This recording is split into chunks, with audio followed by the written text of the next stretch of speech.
সবাইকে আন্তরিকভাবে ধন্যবাদ আমার নিয়মিত ভিডিও ব্লগ দেখার জন্য। আমাদের সবার হয়তোবা স্মরণে আছে এবছরের মার্চ মাসে রমজানের সময় কক্সবাজার রোহিঙ্গা ক্যাম্পে জাতিসংঘের মহাসচিব জনাব অ্যান্টোনিও গুতেরেসের উপস্থিতিতে লাখো শরণার্থীর সামনে অন্তর্বর্তী সরকারের মাননীয় প্রধান উপদেষ্টা ডক্টর মোহাম্মদ ইউনূস আশাবাদ প্রকাশ করেছিলেন যে রোহিঙ্গারা আগামী রমজানের ঈদ তাদের স্বভূমিতে গিয়ে পালন করবেন। কিন্তু এই মুহূর্তে সেই বাস্তবতাটা কতটুকু যুক্তিসঙ্গত এবং বাস্তবসম্মত সে বিষয় নিয়ে প্রশ্ন ওঠার যথেষ্ট কারণ রয়েছে।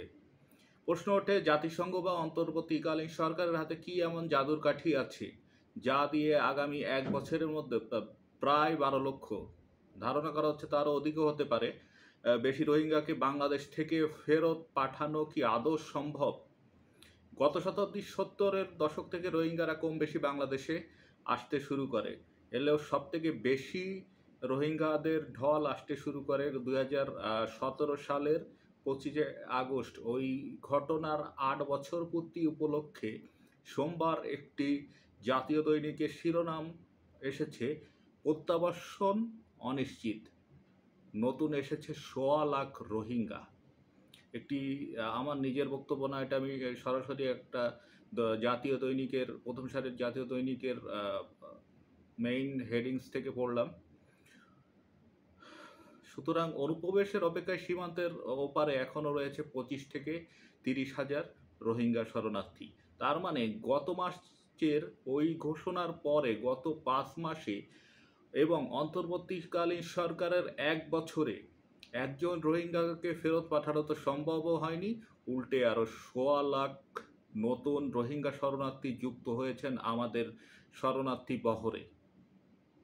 এরকম বাস্তবতায় সোমবার রোহিঙ্গা সংকটের টেকসই সমাধানে কক্সবাজারে আয়োজিত স্টেক হোল্ডার্স ডায়ালগে যোগ দিয়ে 7 দফা পেশ করেছেন আমাদের মাননীয় প্রধান উপদেষ্টা ডক্টর মোহাম্মদ ইউনূস।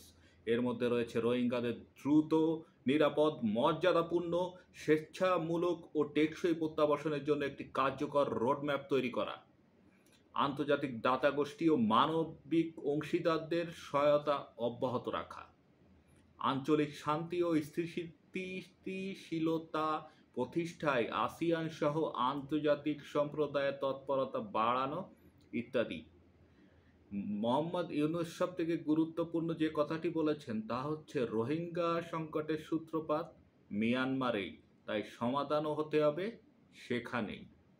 সুতরাং তিনি আমাদের রমজানের সময় কি আশা দেখাইল ঠিক বুঝতে পারলাম না। যাক, 2017 সালে যখন জাতিগত নিধনের শিকার হয়ে লাখ লাখ রোহিঙ্গা নারী পুরুষ নাফ নদী পার হয়ে বাংলাদেশে প্রবেশ শুরু করলো, সেই বছর থেকে শোনা যাচ্ছে মিয়ানমার সরকার ধাপে ধাপে আমাদের দেশে আগত শরণার্থী রোহিঙ্গাদের তাদের দেশে ফেরত নেবে। কিন্তু যে প্রশ্নটি একজন সাধারণ মানুষের মনেও ছিল বা এখনও সেটি আছে, যে মিয়ানমার সরকার রোহিঙ্গাদেরকে তাদের নাগরিকই মনে করে না, তাহলে সে দেশে কেন ফেরত নেবে? আবার এ কথাটি বেশ জোরে সোরে উচ্চারিত হয়েছিল আমাদের ডক্টর মোহাম্মদ ইউনূস স্যার যখন এবছরে অনুষ্ঠিত বিমস্টেক সম্মেলনে গিয়েছিলেন এবং মিয়ানমারের জান্তা সরকারের প্রেসিডেন্টের সাথে বৈঠক করেছিলেন এবং তখন বলেছিলেন যে 1,80,000 রোহিঙ্গাকে খুব দ্রুত সম্ভব তাদের দেশে ফেরত নিয়ে যাওয়া হবে। যাই হোক, 2018 সালের জানুয়ারিতে রোহিঙ্গাদের রাখাইনে ফিরিয়ে নিতে বাংলাদেশের সঙ্গে চুক্তি সই করেছিল মিয়ানমার। চুক্তি সইয়ে 2 মাসের মধ্যে প্রত্যাবাসন প্রক্রিয়া শুরুর কথা ছিল। বাংলাদেশ 2018 সাল থেকে 20 সালে 6 ধাপে মিয়ানমারকে রোহিঙ্গাদের তালিকাও দিয়েছিল। এরপর 2023 সালের 1100 রোহিঙ্গাকে ফেরত পাঠানোর জন্য একটি পরীক্ষামূলক পাইলট প্রকল্প হাতে নেওয়া হয়েছিল, সেটিও সফল হয়নি। প্রতি বছর বিভিন্ন উচ্চ পর্যায়ের বৈঠক, নানাবিধ কূটনৈতিক প্রচেষ্টা এবং চীন এবং আসিয়ানভুক্ত দেশগুলোর মধ্যস্থতার আশ্বাস মিললেও কোনো রোহিঙ্গাকে আমাদের দেশ থেকে এখনও মিয়ানমারে ফেরত পাঠানো যায়নি। তবে মিয়ানমার রোহিঙ্গাদের ফেরত নিতে চাইলেও সমস্যার সমাধান হয়ে যাচ্ছে না। কেননা নাগরিকত্ব এবং জীবন জীবিকার নিরাপত্তা ছাড়া রোহিঙ্গারা রাখাইনে কেন ফেরত যাবেন, এটি আর একটা বড় প্রশ্ন। তাদের সংখ্যা সেখানে গিয়ে আবার যদি তারা হত্যা, লুণ্ঠন, ধর্ষণ এর মতো মানবতা বিরোধী অপরাধের শিকার হতে হয়, তাহলে সেখানে তারা কেন ফিরে যাবে? তাছাড়া জাতিগত সহিংসতা, গণতন্ত্রহীনতার কারণে যুগের পর যুগ ধরে মিয়ানমার যে ধরনের সংকটের মধ্যে রয়েছে, তাতে বিশ্ব সম্প্রদায়ও এই মুহূর্তে কোনো রোহিঙ্গাকে মিয়ানমারে ফেরত পাঠানোর জন্য নিরাপদ ও মানবিক মনে করছে না। আগামী ডিসেম্বরে মিয়ানমারে সাধারণ নির্বাচন অনুষ্ঠিত হওয়ার কথা, কিন্তু নির্বাচন হলেই যে সেখানে শান্তি পুনঃপ্রতিষ্ঠা হবে সেরকম সুবাতাস অন্তত রাখাইন রাজ্যে দেখা যাচ্ছে না, বা এমনটি মনে করার কারণও নাই। কারণ রোহিঙ্গাদের শেকড়ে রাখাইনের প্রায় পুরোটা দখল করে রেখেছে সেখানের কেন্দ্রীয় সরকার নয়, আরাকান আর্মির দখলে রয়েছে, এবং তারা বিচ্ছিন্নতাবাদী এবং সশস্ত্র গোষ্ঠী হিসেবে পরিচিত। সেখানে কেবল জান্তার কোনো নিয়ন্ত্রণ নেই বললেই চলে। আবার এই আরাকান আর্মি যেহেতু রোহিঙ্গাদের ব্যাপারে আরও বেশি বৈরী, এবং মিয়ানমার সরকার এই বিদ্রোহী গোষ্ঠীর সঙ্গে লড়াই করতে রোহিঙ্গাদের ব্যবহার করছে বলে নানা মাধ্যমে খবর শোনা যাচ্ছে। তার ফলে আরাকান আর্মির সঙ্গে রোহিঙ্গাদের দূরত্ব দিনকে দিন বাড়ছে বই কি কমছে না। তাতে বাংলাদেশ থেকে রোহিঙ্গা প্রত্যাবর্ষণ আরও বেশি অনিশ্চিত হয়ে পড়েছে।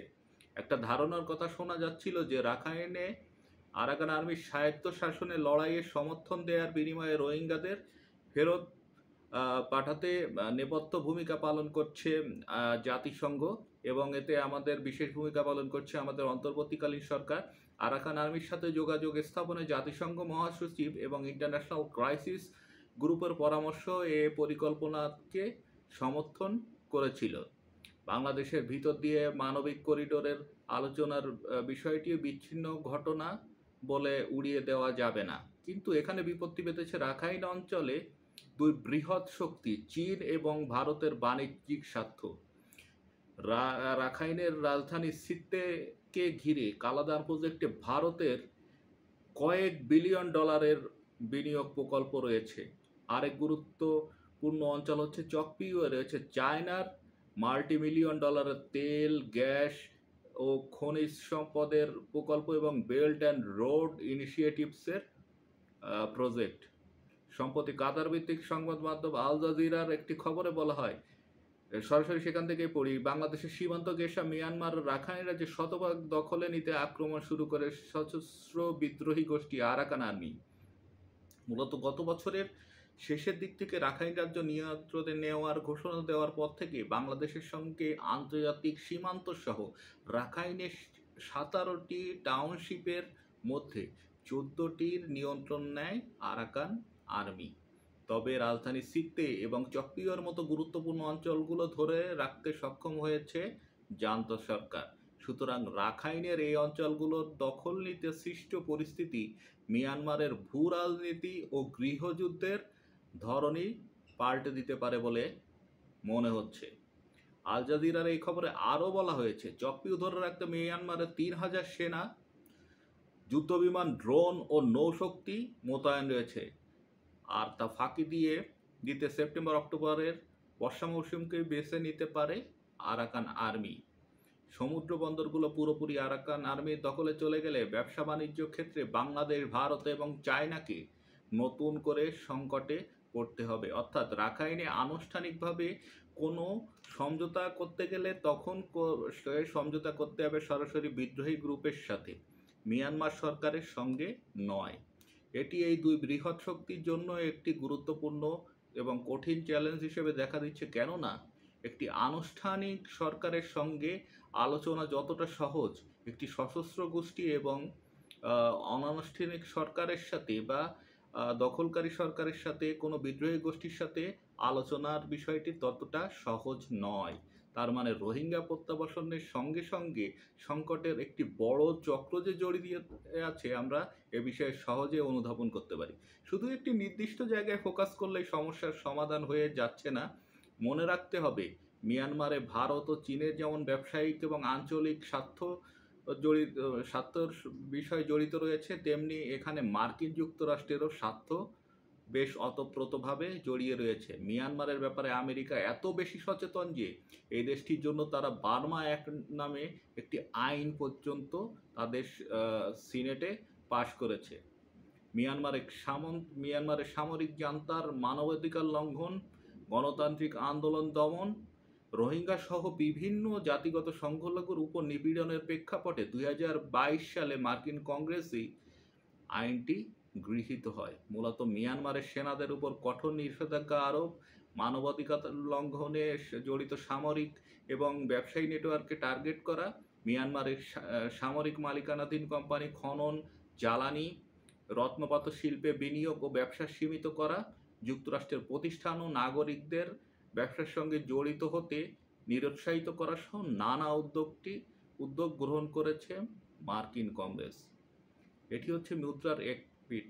অন্য পিঠ হলো বঙ্গোপসাগর কেন্দ্রিক এই অঞ্চলে ভারত ও চীনের আধিপত্য মোকাবেলা এবং নিজেদের নানাবিধ স্বার্থ রক্ষার প্রয়োজনে রাখাইন অঞ্চলে মার্কিন নজরদারির কথা বেশ আগে থেকেই প্রচলিত।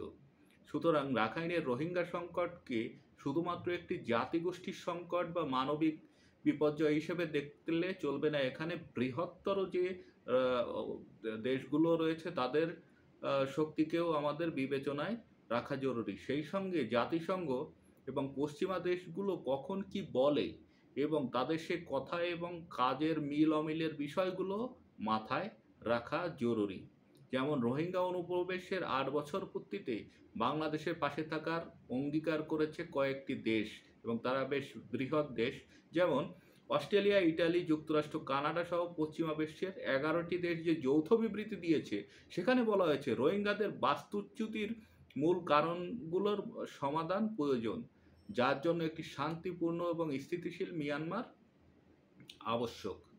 প্রয়োজন প্রত্যাবাসনের সহায়ক পরিবেশ সৃষ্টি। প্রশ্ন হলো এই পরিবেশ কে তৈরি করবে এবং কিভাবে তৈরি করবে? বিশ্ব সম্প্রদায় তো বছরের পর বছর ধরে চেষ্টা করেছে বলেই দাবি করছে।